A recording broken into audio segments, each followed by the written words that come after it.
Hello, and welcome to Good and Decent, a Grotto podcast. This is episode 15, Occupation Proclamations.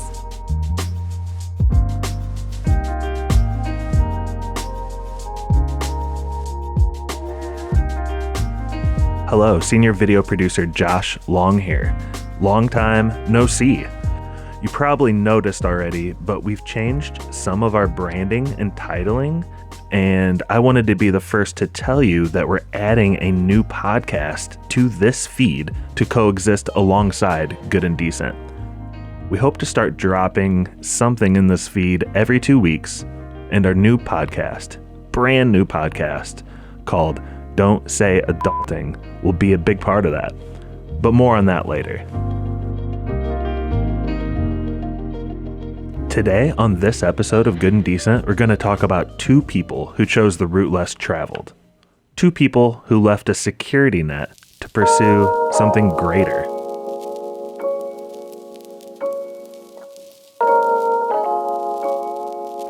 Our in-house video team here at Grotto recently went to Chicago to gather just such a story. It was at a restaurant called Mis Moles. The owner, Eufemia, had started this business from scratch after she left her position at the restaurant Frontera under famous chef Rick Bayless. When Eufemia quit, it wasn't out of spite or anything, but out of passion. She didn't want to work with Rick Bayless's recipes anymore. She wanted to focus on her family's recipes.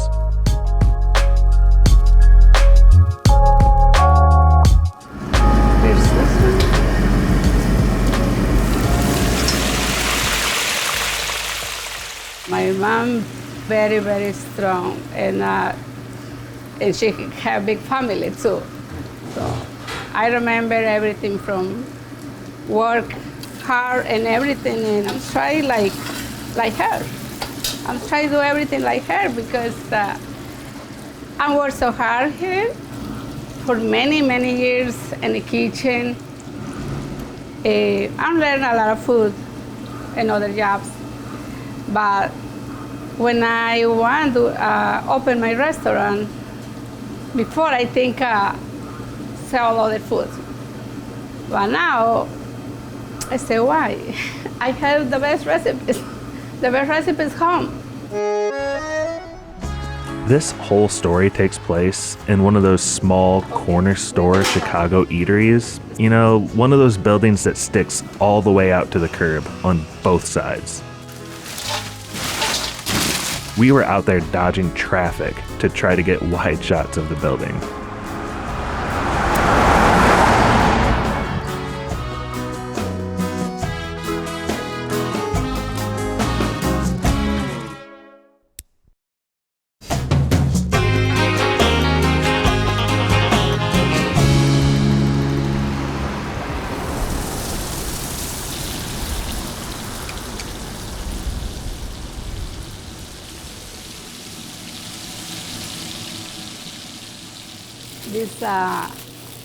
We have 3 different mole rojo, that's what I make it, mole verde, and mole pipián. Everybody in Mexico is fantastic. Everybody likes the mole rojo.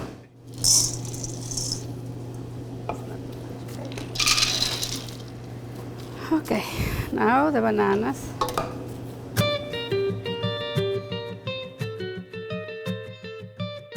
The homemade mole sauce is the whole point of the operation here. It's the thick, creamy, rich, dark sauce that you put on everything from enchiladas, burritos, all that stuff. Half of our video crew followed Eufemia around the kitchen as she prepared a new batch of mole sauce. The other half got B-roll of the restaurant and started interviewing employees. For Julio and Maritza, Eufemia is their boss and also their mom. You guys feel like you have a family pride, all like work together in this way? Or? We're always together. When my mom decided to open this restaurant, she said, are you guys all in it? Are you guys are gonna have my back? Are you guys gonna be here? And we all said yes. We all have our regular jobs, and then we come straight here just to support everybody. we have to make a little sweet.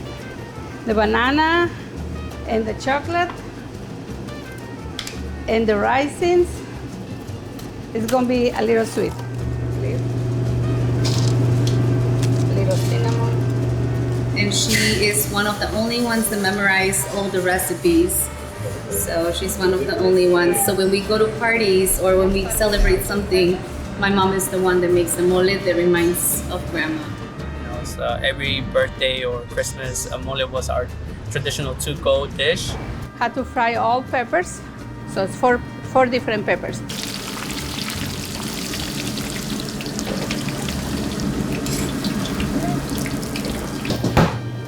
Bread so, okay. The crackers, peanuts, sesame seeds, pumpkin seeds, and the bread is going to be make a little heavy. Okay.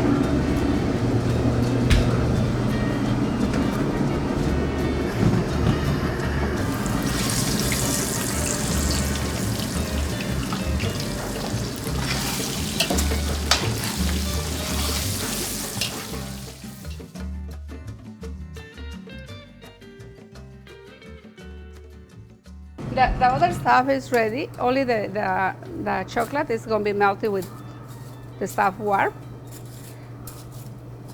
When I live with my mom, I'm start cooking when I have 14 years to start in the kitchen, because we have 13 brothers, so a big family, so everybody had to work. So my mom, she make the best food, and I've learned from her. Your daughter was saying you work really hard too, so I think that came across. Yes.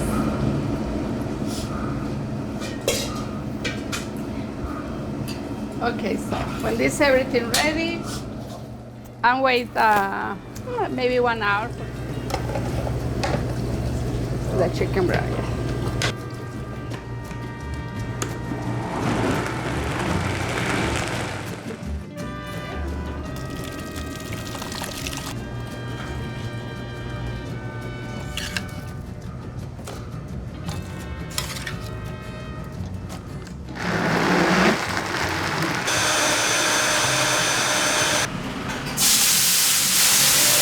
Faith is what makes us strong. It has made us really strong because we never lost faith. Like, we came here with, my mom came here with her American dream. She came here, she's like, I know I can do it, I'm gonna trust on this, and she made it.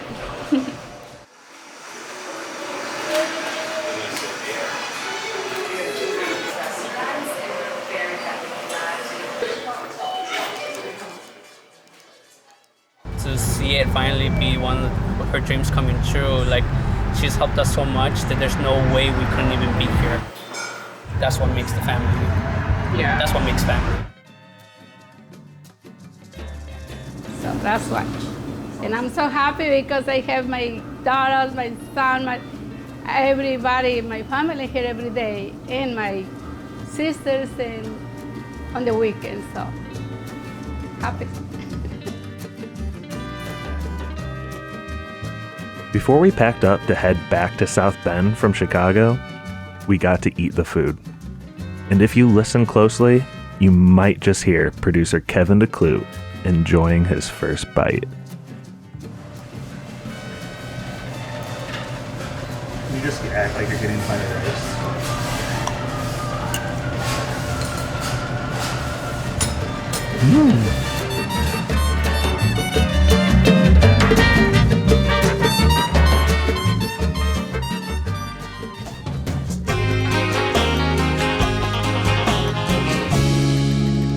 You guys remember that one time we were at Miss Mole's restaurant, obviously for the whole day, but at some point you guys got stopped by a couple of patrons who were like, yo, this is legit.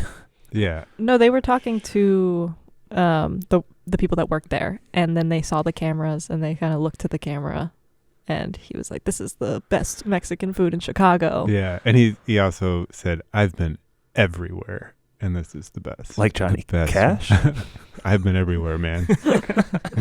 And this is the best mole.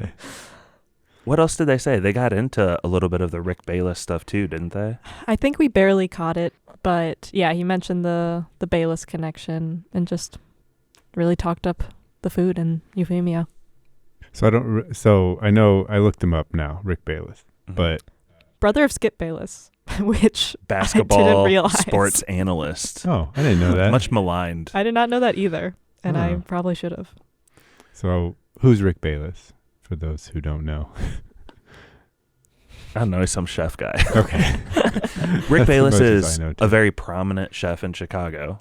And from what I understand, his restaurant is named Frontera, and they make a lot of Mexican cuisine, I think. So obviously Eufemia. Eufemia was working for him. She's very knowledgeable in traditional Mexican cuisine and chose to like kind of turn her life like he's a very he's famous, and that's kind of what we were taken aback by. Like these people on the street were like, yeah, Rick Bayless's restaurant, and we didn't necessarily even know who that was. Yeah, did we skip? Yeah. Yeah, but it was very cool to hear just her desire to do her own thing and to have that control, even though she really enjoyed working there. And obviously it was a very prestigious place in the restaurant world. Again, I also don't know much about the restaurant world, but Yeah. Well, I do think like the very opening of the film, the short film, she's like, we have that soundbite of her where she's like, at first I wanted to just sell all the food. That's what I wanted to do. But then she's like, why? I have the best recipes, and the best recipes home. Mhm. So like she figured out, that, it wasn't about the accolades or whatever, or the biggest restaurant. She's like, she just wanted to be with her family. You would have thought we like wrote that line for her. Right. It's pretty powerful and great. But I would be amiss to not mention that I'm in the studio right now with the whole in-house video team at Grotto. Jane, associate producer, Kevin, producer, and we're just going to talk a little bit about what it was like to be there, because you just heard the credits roll on that Grotto story. We produced it together, and I think it's one of my favorite parts about the story isn't in the story at all. It's how we landed the story. Jane, do you remember how we even came into contact with Mis Moles? yeah, well, we have a coworker who is based out of Chicago, and he came in one day and was like, I think I have a story for you guys, possibly. He'd been having car troubles, and so he dropped his car off at a Firestone. And right across the street, there was this restaurant, Mis Moles. And Mike loves food. he loves food. And so he really loves food. Yeah. I spend most of my days just editing him talking Eating about food. Yeah. And he's from Chicago. And so he's never seen this place. He goes across the street, tries it, and comes back and is like, it was the best mole I've ever had in my life. Did he say which mole he got? Because there's the mole rojo. There's like two other types in the video. Yeah, there's the green, the verde. Yeah. I want to say it's the And- rojo, but I don't know if he specified. I think he just said. He seems like the kind of guy who would get like the house special. Like whatever they said was the best, he'd be Yeah. like, Yeah. And Yes. it was so much that he even, I think, talked to them afterwards and told them, and then brought the story to us. And then yeah. we brought him up again, and I don't remember if he joined us for the premiere, but they were very thankful to Mike for making this connection. I want to use this moment, since we brought up Mike organically, maybe have a little commercial for the next upcoming podcast that's going to be on this feed. Jane is, I don't want to say lead host, but co-host with Mike as, you know what, I'll just let you explain. What is this podcast? I can't wait for it, Jane. Yeah. Mike and I are going to be, or we have started a new podcast called Don't Say Adulting. Nothing to do with food, really. I think we we talked about food once. There was, there was a food episode. And yeah, this just came about because I recently graduated college, entering the workforce, had all these really mundane questions that I didn't even realize I didn't have the answers to, and would just ask my coworkers who were a little more experienced in life, and they would they almost seemed surprised in some ways that I didn't know this stuff. There was this mutual acknowledgement of like, wow, they really don't teach you some of these things, like what is a 401k and how do you cook for one person. All right, your 30 seconds Oh is yeah, actually sorry. up. This was very long, but basically I'm joking, Jane. I was like, wouldn't it be fun if I, had a millennial co-host? We chatted about these things, and then we brought on someone who's actually an expert, and we, grilled them, got the hot goss. Kevin and I have been listening, watching, helping produce. You more than me, Kevin, but you vouch for the show, right? It's a great show. I will. Kevin DeCloedt. It's a great show. It's a great show.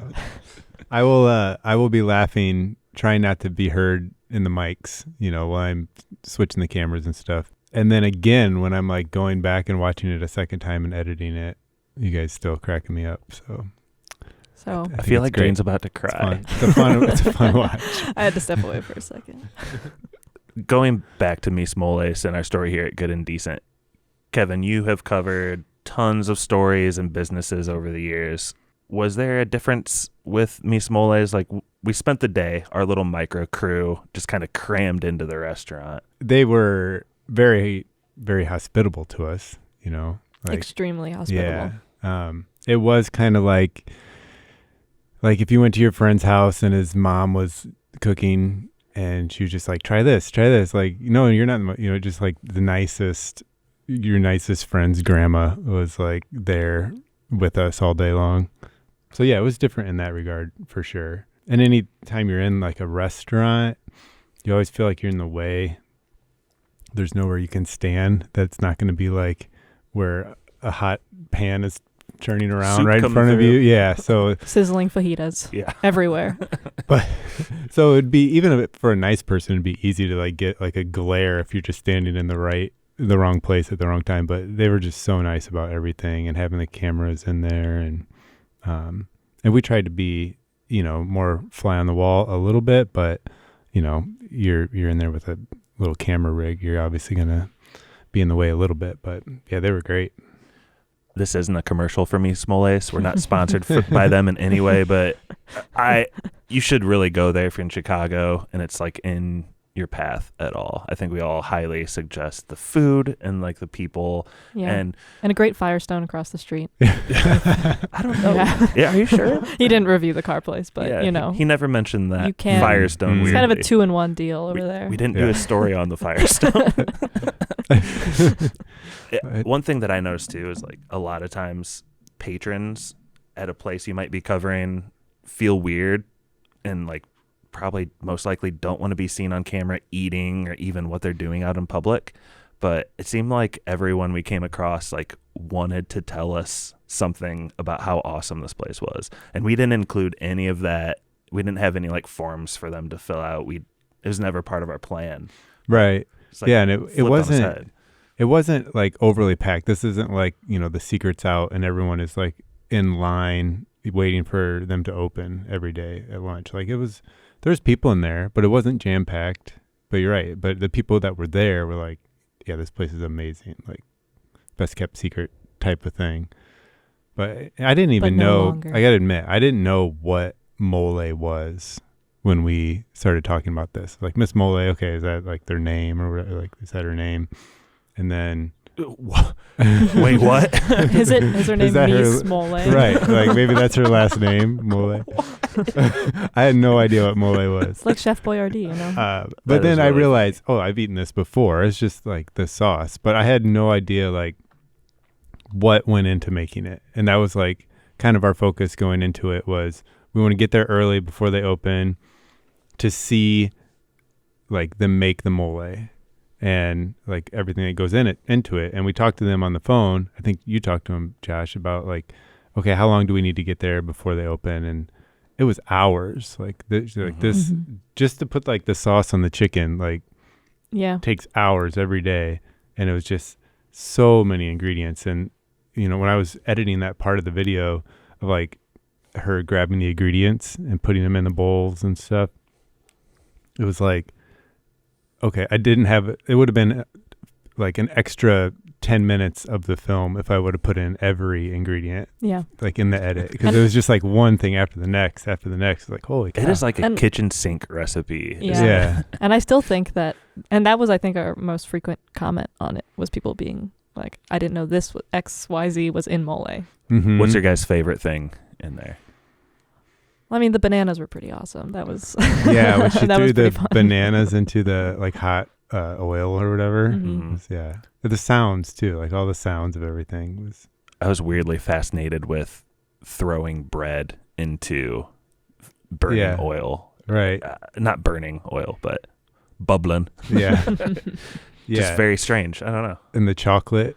Yeah, there's chocolate Yeah. in it. And All sorts And of other nuts. pumpkin stuff. seeds. Yeah, oh, seeds and nuts Cinnamon. and crackers, just saltines. And the peppers. We didn't Oh, even yeah. mention the peppers. Right. Tons of peppers. Different kinds. But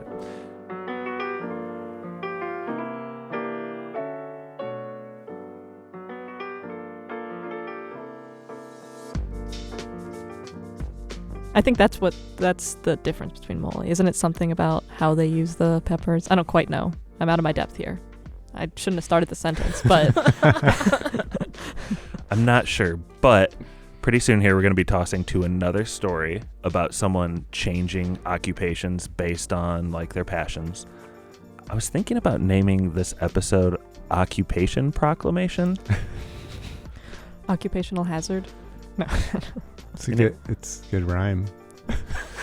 That's about all it's got going for it. That might be the final title you see here. Like, I just showed you guys the story about Ford Wyatt a minute ago. Jane, do you have any words for the listener before we get into this? Should I explain the story or kind of set it up as? I was just thinking about like a 1 or 2 second quip. Yeah. Okay, give me a minute. So Ford Wyatt, this young guy who's sort of reflecting on his 20-year-old self and what he thought was his inevitable path into the oil industry, but was changed by a magical trip. Anytime someone says inevitable, I want to do like the Thanos snap. I don't know. I thought you were giving me the time cutoff No. again. right. Yeah. 30 Winding you seconds. down. Yep. Wrap it up. Thank you guys for joining me in studio. For the listener, hope you enjoy this Grotto story.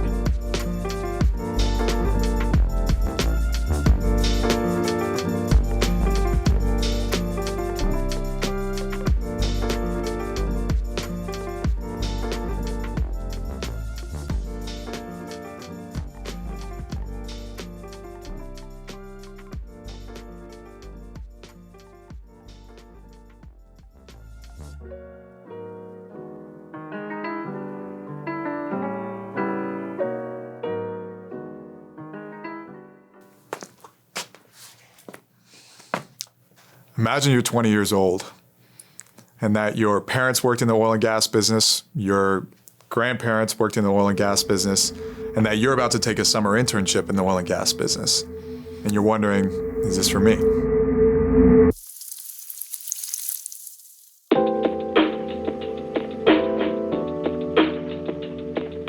I was very set in wanting to do something that was traditional. In order to get a job after college, you need to get an internship your junior summer. And in order to get a good internship your junior summer, you need to get a good internship your sophomore summer.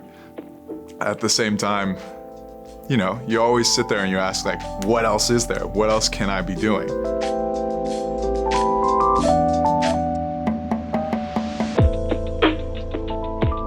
For Ford, it sounded ludicrous at first when his friends approached him with a quote-unquote plan.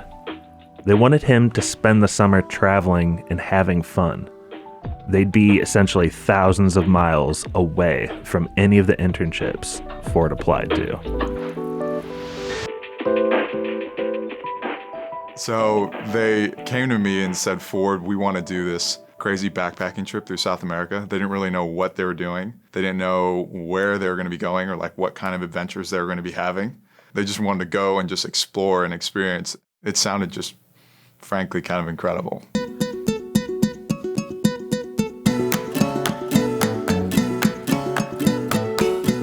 It's somewhat of a societal pressure that you feel.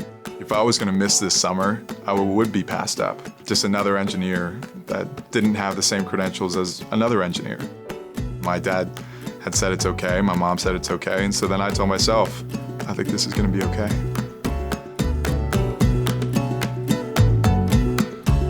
There are these islands sort of sprinkling Lake Titicaca, and some of them are pretty far out in the lake. This place, we hiked to the top just as the sun was setting. I got hit by a gust of wind, and I just said, wow.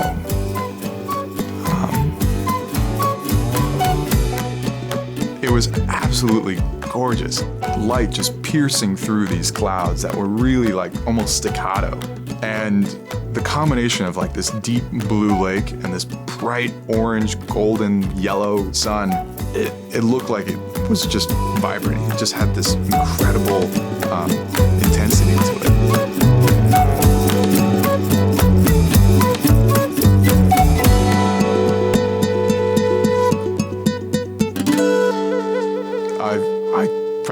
I practice meditating. And so in that moment, what we did is focused on breathing in just pure good gratitude intention and putting it into the earth. I know it can sound a little cheesy, but you could feel it. I felt it.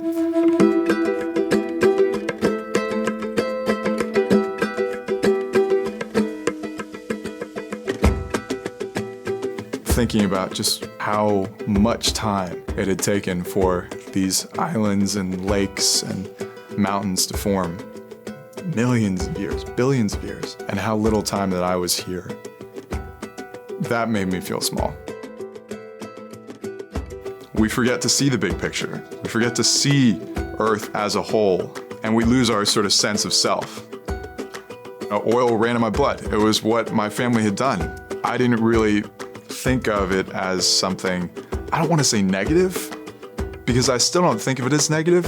I just think of it as something that needs to be changed, just a paradigm that needs to be changed. So when it came time to get another job the next summer, I decided pretty firmly that life's too short. I've got to be doing something that, I do my part.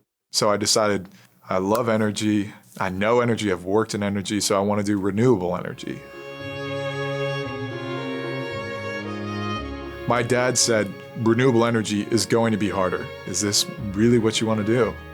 And I said, yeah. I have power to change how much we pollute and the way we use energy and the way we think about the world. That's where I do have power, and that's where maybe people can feel big. Nature has its own ways.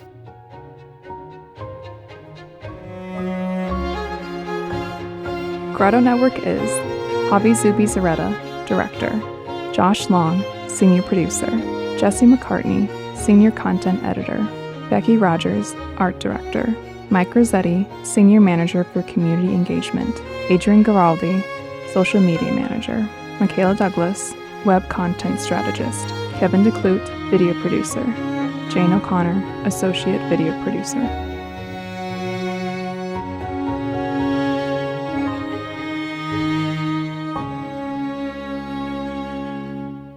Yay. Okay, is that it? Yeah.